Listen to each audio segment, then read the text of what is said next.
ಎಲ್ಲ ಮುಖಂಡರುಗಳನ್ನ ಒಟ್ಟಿಗೆ ಸೇರಿಕೊಂಡು ನಾವು ಯಾವ ರೀತಿ ಚುನಾವಣೆಯನ್ನು ಎದುರಿಸಬೇಕು, ಯಾವ ರೀತಿ ಈ PLD ಬ್ಯಾಂಕ್ ವಿಷಯಕ್ಕೆ ಸಂಬಂಧಪಟ್ಟಂಗೆ ವೋಟರ್ ಲಿಸ್ಟ್ ಅಲ್ಲಿ ಇರ್ತಕ್ಕಂಥ ಮತದಾರರ ಪಟ್ಟಿಗಳಲ್ಲಿ ಇರ್ತಕ್ಕಂಥ ಹೆಸರುಗಳನ್ನ ಟ್ರಾನ್ಸಾಕ್ಷನ್ ನಡೆದಿದ್ರೆ ಕೂಡ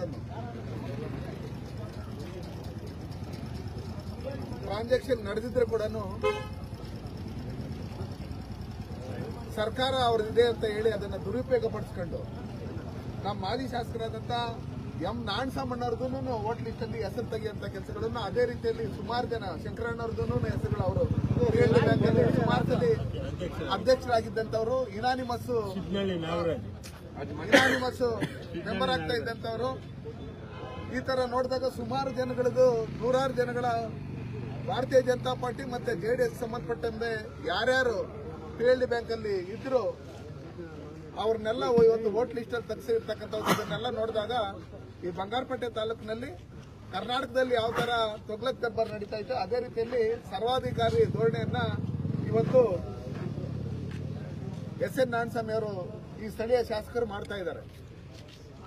ಇವತ್ತು ಅವ್ರಿಗೆ ವೋಟ್ ಹಾಕಿಲ್ಲ ಅನ್ನೋ ಒಂದೇ ಒಂದು ಕಾರಣಕ್ಕೋಸ್ಕರ ನಮ್ಮಲ್ಲಿ ರೈತರ ಕೆರೆಗಳಿಗೆ ಏನು KCB ಅಲ್ಲಿ ನೀರು ಹೋಗ್ತಾ ಇತ್ತು ಅದನ್ನ ನಿಲ್ಸಿರ್ತಕ್ಕಂಥದ್ದು, ಅವ್ರಿಗೆ ಆ ಊರುಗಳಲ್ಲಿ ವೋಟ್ ಬಂದಿಲ್ಲ ಅನ್ನೋ ಒಂದೇ ಒಂದು ಕಾರಣಕ್ಕೋಸ್ಕರ ರಸ್ತೆಗೆ ಏನು ಜಲ್ಲಿ ಹೊಡೆದು ರಸ್ತೆ ಮಾಡಕ್ ಶುರು ಮಾಡಿದ್ರು ಆ ಜಲ್ಲಿಯನ್ನು ವಾಪಸ್ ತಗೊಂಡೋಗಿರ್ತಕ್ಕಂಥದ್ದು. ಇದನ್ನೆಲ್ಲ ನೋಡಿದಾಗ ದ್ವೇಷದ ರಾಜಕಾರಣ ಮಾಡ್ತಾ ಇರ್ತಾರೆ. ಗೆಲ್ಲವರೆಗೂ ಒಂದು ಪಾರ್ಟಿ ಕ್ಯಾಂಡಿಡೇಟ್ ಅವರು ಗೆದ್ದಿದ್ದಾದ್ಮೇಲೆ ಈ ಕ್ಷೇತ್ರದಲ್ಲಿರ್ತಕ್ಕಂಥ ಪ್ರತಿಯೊಬ್ಬರನ್ನು ನಮ್ಮ ಕ್ಷೇತ್ರದ ಪ್ರಜೆಗಳನ್ನು ನಿಟ್ಟಲ್ಲಿ ಕೆಲಸ ಮಾಡಿ ಅಭಿವೃದ್ಧಿ ಕೆಲಸಗಳನ್ನ ಮಾಡಿ ನಾನು ಹಿಂದೆ 30,000 ವೋಟ್ ಲೀಡಲ್ಲಿ ಗೆದ್ದಿದ್ದೆ, ಈಗ 4,500 ಯಾಕೆ ಬಂತು ಅನ್ನೋ ಲೆಕ್ಕಾಚಾರದಲ್ಲಿ ಯೋಚನೆ ಮಾಡಿ ಎಲ್ಲರನ್ನೂ ಒಟ್ಟಿಗೆ ತಗೊಂಡೋಗಂತ ಕೆಲಸಗಳನ್ನ ಮಾಡಬೇಕು.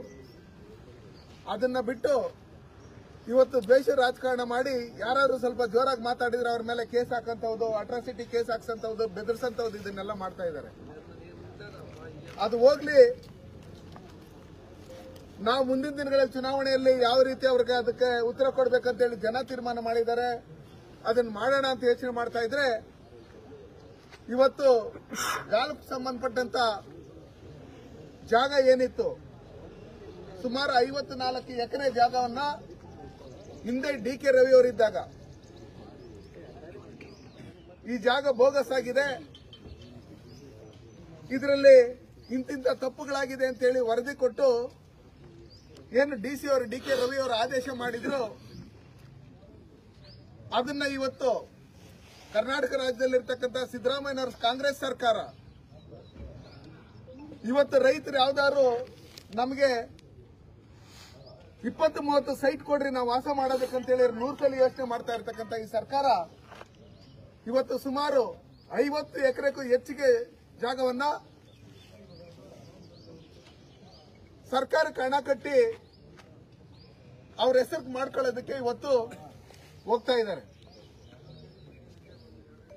ಇವತ್ತು ಸಿದ್ದರಾಮಯ್ಯನವರ ಸರ್ಕಾರ ನಮ್ಮ ಕೋಲಾರ ಲೋಕಸಭಾ ಕ್ಷೇತ್ರದಲ್ಲಿ ಶಿಡ್ಲಘಟ್ಟ, ಚಿಂತಾಮಣಿ, ಶ್ರೀನಿವಾಸಪುರ, ಮುಳಬಾಗಿಲು, ಬಂಗಾರಪೇಟೆ, ನಮ್ಮ ಕೋಲಾರ, ಮುಳಬಾಗಿಲು ಈ ಭಾಗದಲ್ಲಿರ್ತಕ್ಕಂಥ ಜಾಗಗಳಲ್ಲಿ ರೈತರು 75 ವರ್ಷ 80 ವರ್ಷದಿಂದ ಉಳುಮೆ ಮಾಡ್ಕೊಂಡು ಅವ್ರಿಗೆ ಸಾಗುವಳಿ ಪತ್ರ ಕೊಟ್ಟು ಅವ್ರ ತಂದೆ ಅವ್ರ ತಾತ ಖರೀದಿ ಮಾಡಿರ್ತಕ್ಕಂಥ ಜಮೀನುಗಳಿದ್ರೇನು ಅದರಲ್ಲಿ 70-75 ವರ್ಷಗಳಿಂದ ಮಾವಿನ ಗಿಡ ಇನ್ನೊಂದು ಮತ್ತೊಂದು ಹಾಕಿದ್ರೇನು ಅದನ್ನೆಲ್ಲ ಏಕಾಏಕಿ ಹೋಗಿ ತೆರವುಗೊಳಿಸಂತ ಕೆಲಸಗಳನ್ನ ಮಾಡ್ತಾ ಇದ್ದಾರೆ.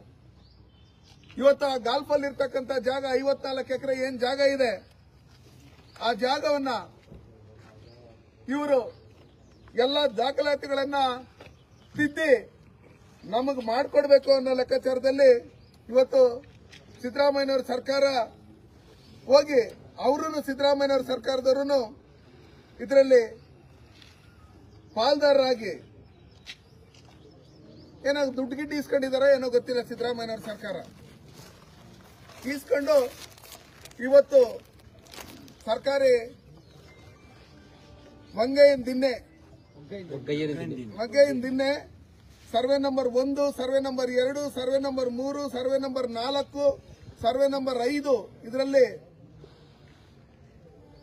ಸುಮಾರು 54 ಎಕರೆಯನ್ನ ಇವರು ಕಬಳಿಸಿರ್ತಕ್ಕಂಥದ್ದು. ಆ ಕೆರೆಗಳನ್ನ ಇವತ್ತು ನೋಡಿ, ಸರ್ವೆ ನಂಬರ್ 4ರಲ್ಲಿ 7 ಎಕರೆ 3 ಗುಂಟೆ ಸರ್ಕಾರಿ ಕೆರೆ ಅಂತಿದೆ.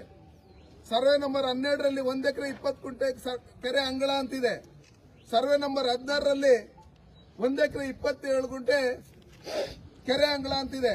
ಸರ್ವೆ ನಂಬರ್ 20ರಲ್ಲಿ 6 ಎಕರೆ 27 ಗುಂಟೆ ಕೆರೆ ಅಂಗಳ ಅಂತಿದೆ. ಸರ್ವೆ ನಂಬರ್ 21ರಲ್ಲಿ 16 ಗುಂಟೆ ಹುಲ್ಲು ಬನ್ನಿ ಅಂತಿದೆ. ಸರ್ವೆ ನಂಬರ್ 23ರಲ್ಲಿ 1 ಎಕರೆ 26 ಗುಂಟೆ ಖರಾಬ್ ಗುಟ್ಟೆ ಅಂತಿದೆ. ಸರ್ವೆ ನಂಬರ್ 42ರಲ್ಲಿ 2 ಎಕರೆ 37 ಗುಂಟೆ ಸರ್ಕಾರಿ ಗುಟ್ಟೆ ಅಂತಿದೆ. 47ರಲ್ಲಿ 1 ಎಕರೆ ಸರ್ಕಾರಿ ಖರಾಬ್ ಗುಟ್ಟೆ ಅಂತಿದೆ. 44ರಲ್ಲಿ 17 ಎಕರೆ 20 ಗುಂಟೆ ಸರ್ಕಾರಿ ಖರಾಬ್ ಗುಂಟೆ ಅಂತಿದೆ. ಮತ್ತೆ 9 ಎಕರೆ 21 ಗುಂಟೆ ಸರ್ಕಾರಿ ಖರಾಬ್ ಗುಂಟೆ ಅಂತಿದೆ ಅಂತೇಳಿ ಅಲ್ಲಿ ನೀರು ಕುಡಿಸಿ ಅಲ್ಲಿ ಗುಂಡ್ತೋಪುಗಳಲ್ಲಿ ನಾವು ಅವನ್ನ ಬಿಡ್ತಾ ಇದ್ರಿ. ಆದ್ರೆ ಆ ಗುಂಡ್ತೋಪ್ ಇರ್ತಕ್ಕಂಥ ಏನು ಜಾಗ ಇದೆ, ಸರ್ವೆ ನಂಬರ್ 36 ಅನಗಾನಹಳ್ಳಿ 35 ಗುಂಟೆ ಜಾಗ ಏನಿದ್ದಾರೆ, ಸುಮಾರು 18 ಗುಂಟೆ ಜಾಗವನ್ನ ಇವರು ಒತ್ತುವರಿ ಮಾಡಿಕೊಂಡು ಇವತ್ತು ಅಲ್ಲಿ ಆ SNCTಗೆ ಎಂಟ್ರಿ ಹೋಗೋದಕ್ಕೆ ಗೇಟ್ ಅನ್ನ ಮತ್ತೆ ಆರ್ಚ್ ಅನ್ನ ಕಟ್ಕೊಂಡಿರ್ತಕ್ಕಂಥದ್ದು. ಇದನ್ನೆಲ್ಲ ನೋಡ್ತಾ ಇದ್ರೆ ನಾನು ಸ್ಥಳೀಯ ಶಾಸಕರನ್ನ ಮತ್ತೆ ಸಿದ್ದರಾಮಯ್ಯನವ್ರನ್ನ ಕೇಳಕ್ ಇಷ್ಟಪಡ್ತೀನಿ. ರೈತರಿಗೆ ನೀವು ಮನೆಗಳಿಂದ ಅವ್ರಿಗೆ ನೀವು 20-30 ಸೈಟ್ ಕೊಡೋದಕ್ಕೆ ನೀವು ರೆಡಿ ಇಲ್ಲ ಸರ್ಕಾರದವರು, ಕಾಂಗ್ರೆಸ್ ಸರ್ಕಾರದವರು. ಅದೇ ರೀತಿಯಲ್ಲಿ ರೆವಿನ್ಯೂ ಮಂತ್ರಿಗಳಿಗೆ ಹೇಳ್ತೀನಿ, ಈ ರಾಜ್ಯದಲ್ಲಿ ಮನೆಗಳಿಲ್ತಾ ಇರ್ತಕ್ಕಂಥದ್ದು, ಜಾಗಗಳಿಲ್ತ ಸೈಟ್ಗಳಿಲ್ತಾ ಇರ್ತಕ್ಕಂಥವ್ರು ಕೋಟ್ಯಾಂತರ ಜನ ಇದ್ದಾರೆ.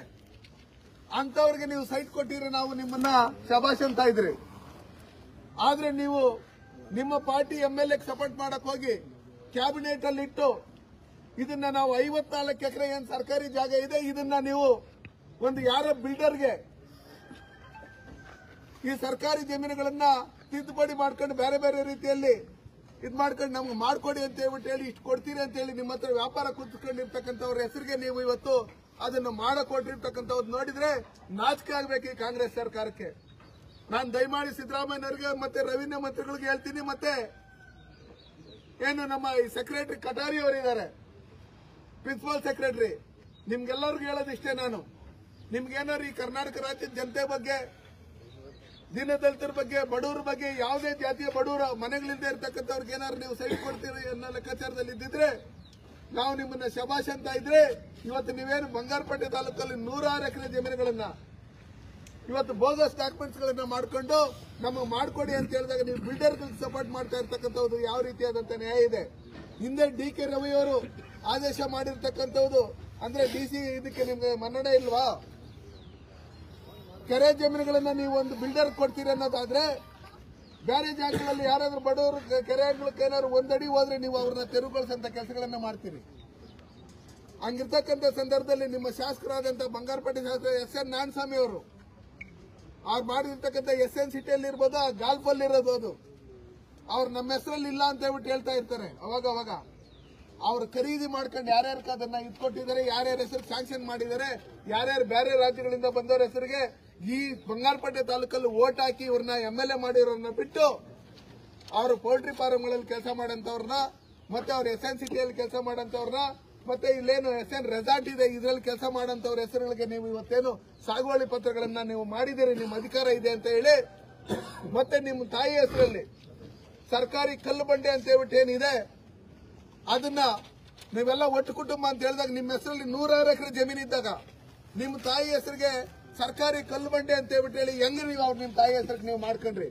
4 ಎಕರೆ ಮೇಲ್ಪಟ್ಟು ಯಾರ ಹೆಸರಲ್ಲಾದ್ರೂ ಇದ್ರೆ ಆ ಕುಟುಂಬದಲ್ಲಿ ಅವ್ರಿಗೆ ಯಾವುದೇ ರೀತಿಯಾದಂತಹ ಸಾಗುವಳಿ ಪತ್ರ ಕೊಡಕೂಡದು ಅಂತ ಹೇಳ್ಬಿಟ್ಟು ಹೇಳಿದೆ, ಕಾನೂನಿದೆ. ಹಂಗಿರ್ತಕ್ಕಂಥ ಸಂದರ್ಭದಲ್ಲಿ ನಿಮ್ಮ ಶಾಸಕರು, ಕಾಂಗ್ರೆಸ್ ಶಾಸಕರು ಸಿದ್ದರಾಮಯ್ಯನವರ ಸರ್ಕಾರದಲ್ಲಿ ಏನ್ ಮಾಡಿದ್ರೆ ನಡೀತೈತೆ ಅನ್ನೋ ಒಂದೇ ಒಂದು ಧೈರ್ಯ ಇಟ್ಕೊಂಡು ಇವತ್ತು 106 ಎಕರೆ ಜಮೀನುಗಳನ್ನ ಕಬಳಿಸುವಂತ ಕೆಲಸ ಏನ್ ನೀವು ಮಾಡ್ತಾ ಇದ್ದೀರಿ, ಇದು ನಿಜಕ್ಕೂ ಇದು ಜನಕ್ಕೂ ನೀವು ವಿಶ್ವಾಸ ದ್ರೋಹ ಮಾಡ್ತಾ ಇದ್ರಿ.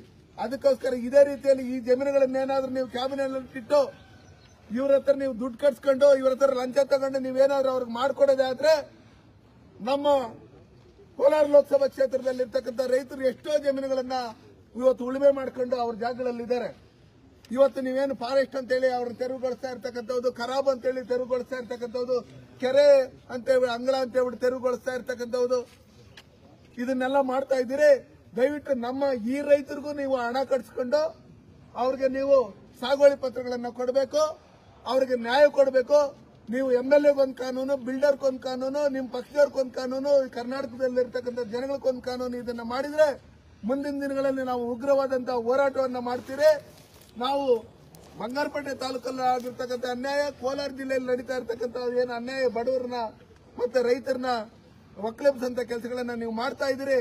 ನಿಮ್ಗೆ ತಾಕತ್ತಿದೆ ಸಿದ್ದರಾಮಣ್ಣರೇ, ರೆವಿನ್ಯೂ ಮಿನಿಸ್ಟರ್ ನಾವು ಕೃಷ್ಣ ಬೈರೇಗೌಡರು ಕೇಳೋದಿಷ್ಟೇ, ನಿಮ್ಗೆ ತಾಕತ್ತಿದೆ. ಈ ಜಾಗವನ್ನ ಏನು ಗಾಲ್ಫಲ್ಲಿ ಇದೆ, ಕೆರೆಗಳನ್ನೆಲ್ಲ ಇವತ್ತು ಮುಚ್ಚಿ ಇವತ್ತು ಗಾಲ್ಫನ್ನು ಮಾಡಿ ಇವತ್ತು ಸರ್ಕಾರಿ ಭೂಮಿಯನ್ನ ಕಬಳಿಕೆ ಮಾಡ್ತಾ ಇರೋ ಅದನ್ನ ತೆರವುಗೊಳಿಸಿ ಹಿಂದೆ DK ರವರು ಏನು ಫೆನ್ಸಿಂಗ್ ಹಾಕಿದ್ರು ಆ ಫೆನ್ಸಿಂಗ್ ಹಾಕಿ ನಮ್ಮ ಬಂಗಾರಪೇಟೆ ತಾಲೂಕಿರ್ತಕ್ಕಂಥ ಜನಗಳಿಗೆ ಮತ್ತೆ ಕೆರೆಗಳನ್ನ ಇವತ್ತೇನು ಉಳಿಸಿ ದನಕರುಗಳಿಗೆ ಅನುಕೂಲ ಆಗಂತ ರೀತಿಯಲ್ಲಿ, ಜನಗಳಿಗೆ ಅನುಕೂಲ ಆಗಂತ ರೀತಿಯಲ್ಲಿ ಅಲ್ಲೇ ಸೈಟ್ಗಳು ಕೊಡಬೇಕು, ಅವ್ರಿಗೆ ನಿವೇಶನ ಕೊಡಬೇಕು ಅಂತೇಳಿ ಈ ಮೂಲಕ ನಾನು ಒತ್ತಾಯ ಮಾಡ್ತೀನಿ.